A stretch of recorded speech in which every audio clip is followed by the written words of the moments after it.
নমস্কার, কেমন আছেন আপনারা? কণিকার চ্যানেলে আপনাদের সবাইকে স্বাগত। এই যে হিমেল হাওয়া দেখুন কি সুন্দর এসছে। এখন একটু হিমেল হাওয়া, ঠান্ডা ঠান্ডা একটা ভাব এসছে। আর চারদিক কত পরিষ্কার একদম। এই যে দেখালাম, এই যে ইনি বসেছেন মাছ ধরতে। আজকে আমি যেটা বানাতে চলেছি সেটা শীতের রাতে খাওয়ার জন্য সরু চাগলি পিঠে। সরু চাগলি পিঠে বানানোর জন্য যা নেব তা হচ্ছে গিয়ে এই চাল নিয়েছি 1 কাপ। একটা যে কোনো কাপে মাপ নিলেই হবে। এই দেখুন, এই যা নর্মাল যে চালের ভাত খাই আমরা সেই চালই আমি নিয়ে নিয়েছি এই কাপের 1 কাপ। তো এইটা আমি ঢেলে দিচ্ছি। নর্মাল ভাতের চাল নিয়ে নিচ্ছি 1 কাপ। আবার ওই কাপে আমি নিয়ে নিচ্ছি আতপ চাল। মোটা আতপ চালটা নেবো, গন্ধমালতির দরকার নেই। মোটা আতপ চাল নিলাম এই যে হাফ কাপ। তো আতপ চাল আর সেদ্ধ চাল একসঙ্গে মিশিয়ে এটা আমি ভিজতে দেবো। আর যেটা লাগবে বিউলির ডাল।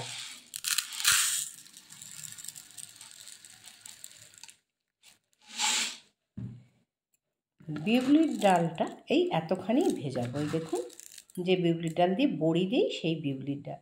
বিউলির ডাল এটা সফট করবে এবং সুন্দর একটা গন্ধ আসবে এবং তাড়াতাড়ি সরু চাকলি পিঠেটাকে তুলতে সাহায্য করবে, তাই বিউলির ডাল এটা আমি আলাদা করে ভেজাবো। আর এই চালটা আতপ চাল আর সেদ্ধ চাল একসঙ্গে ভিজিয়ে দেবো, কম করে 6-7 ঘন্টা তো বটেই। তো চালটা আমি পরিষ্কার করে ধুয়ে নিয়েছি, ধুয়ে এই যে জল দিয়ে ভিজিয়ে দিয়েছি। আর এখানে বিউলির ডালটাও আমি ভিজিয়ে দিয়েছি। তাহলে এটা এবারে 6-7 ঘন্টা ভিজতে থাক, আমি ঢাকনা দিয়ে দিচ্ছি। চালটা একদম ভিজে গেছে, চালটাও ভিজে গেছে আর এখানে আমার ডালটাও ভিজে গেছে। তাহলে চালটাকে এবার আমি মিক্সি করে বেটে নিচ্ছি। এই যে বেটে নিয়ে চলে এলাম। বাটাটা হবে দেখুন একদম প্লেন, একটুও যেন রজরজে ভাব না থাকে। দেখুন একদম প্লেন, কোনো রজরজে ভাব যেন এতে না থাকে। এইভাবেই আমার এইটার বাটাটা হবে। এইভাবেই বেটে নিচ্ছি পুরো চালটা। আমার চালটা একদম সুন্দর করে বাটা হয়ে গেছে, পুরো চালটাই আমি বেটে নিয়েছি। এবারে আমি বেটে নেব এই যে বিউলির ডালটা। তো বিউলির ডালটা এবারে পরিষ্কার করে নিয়ে বেটে নিচ্ছি। আর এদিকে আমি নারকেল খানিকটা কুড়ে নিচ্ছি। সরু চাগলি মানে একটু নারকেল দিলে খুব সুন্দর স্বাদ হয়। বিউলির ডালটাও এই যে বেটে নিয়েছি, একদম পাতলা করে বেটে নিয়েছি, কারণ আমাকে তো সরু চাগলি যখন জল দিতে হবে, তাই দেখুন একটুও শক্ত কিছু নেই। এবার বিউলির ডালটাও এই চালের যে মিশ্রণ আছে, এই চালের মিশ্রণে আমি বিউলির ডালটাও ঢেলে দিই।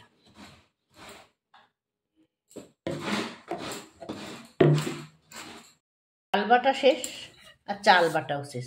এবার আমি নারকেলটা এই মিক্সিতে নিয়ে, বেশি না অল্প একটুখানি একবার ঘুরিয়ে নিচ্ছি।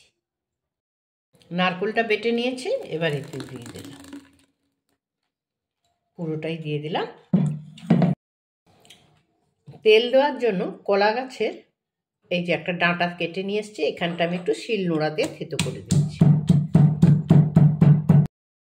তাহলে নারকেল কোড়া, ডাল আর চাল একসঙ্গে আমি দিয়ে এবারে আমি নুন দিয়ে গুলে নিচ্ছি। একটা বাটিতে ধরবে না, আমাকে আর একটা বাটিতেও হাফ হাফ করতে হবে, কারণ জল মেশাতে হবে। তো আমি জল দিয়ে এই রকম পাতলা করেছি, দেখুন একদম পাতলা করে দিয়েছি। এই পাতলা দুটোতেই আমার হয়ে গেছে। এই যে এইরকম পাতলা করে গুলে দিচ্ছি। আমি একটু কাছে নিয়ে গিয়ে দেখাচ্ছি, দেখুন একদম পাতলা করেছি। আর এই যে গোলাচ্ছি, এই দেখুন লাগছেও না, ঠিক এইরকম পাতলা। যেটা লাগছে এটা নারকেল। আমি এদিকে বসিয়ে দিয়েছি একটা কড়াই আর এদিকে একটা তাওয়া। তো দুটোতেই আমি করে নিচ্ছি। আমি একটুখানি তেল ননস্টিকের কড়াতে হালকা করে তেল একটু দিয়ে দিলাম। একইভাবে আমি কড়াইতেও তেলটা দিয়ে দিলাম। যেহেতু আমি গ্যাসে করছি সেহেতু এর ফ্লেমটা কিন্তু একদম লোতে রাখবেন, লো টু মিডিয়াম, মানে লো থেকে একটু উঁচুতে, একদম হাই দেওয়ার দরকার নেই। এবার এই যে আমি একটা নিলাম, এখানে ধরা আছে, এবার দেখুন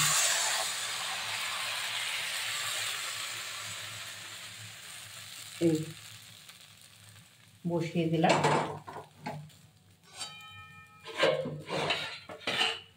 দিয়ে দিলাম ঢাকনা। একইভাবে এখানেও আমি দিয়ে দিলাম। খুব অল্প লাগবে,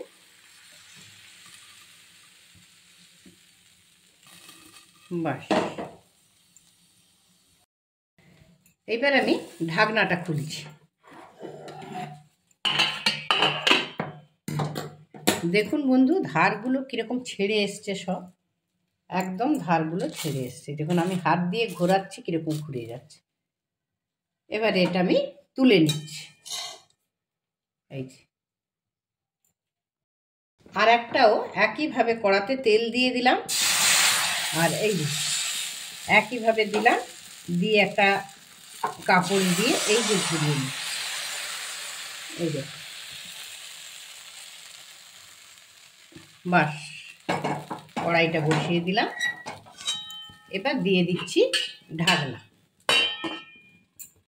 এবারে আবার ঢাকনাটা খুলছি। একইভাবে দেখুন, এই যে আমি ঠিক যেভাবে আপনাদের বলেছি ওইভাবে করবেন। বিউলির ডাল, সেদ্ধ চাল এবং আতপ চাল একদম সুন্দর উঠে যাবে বন্ধু। যেটা আমি ননস্টিকে দিয়েছিলাম, এই দেখুন বন্ধু, ননস্টিকের একদম জালিদার, কত সুন্দর হয়েছে। তো দেখুন আমার কড়াইতে কত সুন্দর উঠে যাচ্ছে। এই যে আমি হাত দিচ্ছি, দেখুন, এই দেখুন কোনো অসুবিধে নেই, দেখছেন? এইভাবেই করে নেবেন। এই যে দেখুন একদম জালিদার, আর এই যে মুড়ে দিচ্ছে, কি সুন্দর হয়েছে দেখুন। আর একটা জিনিস বন্ধু দেখুন, একদম এইটা পেছন আর এটা উপর, কোথাও কোনো কালো দাগ নেই। তাহলে এইভাবে করে নেওয়া যায়, যেভাবে আমি বললাম।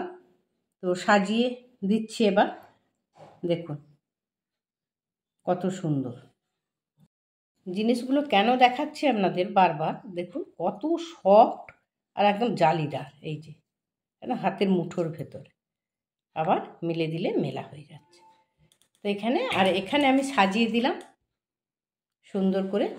সঙ্গে দিয়ে দিচ্ছি একটু এই যে খেজুর গুড়, নতুন খেজুর গুড় উঠেছে এখন, তো একদম নলেনের মতো খেজুর গুড়।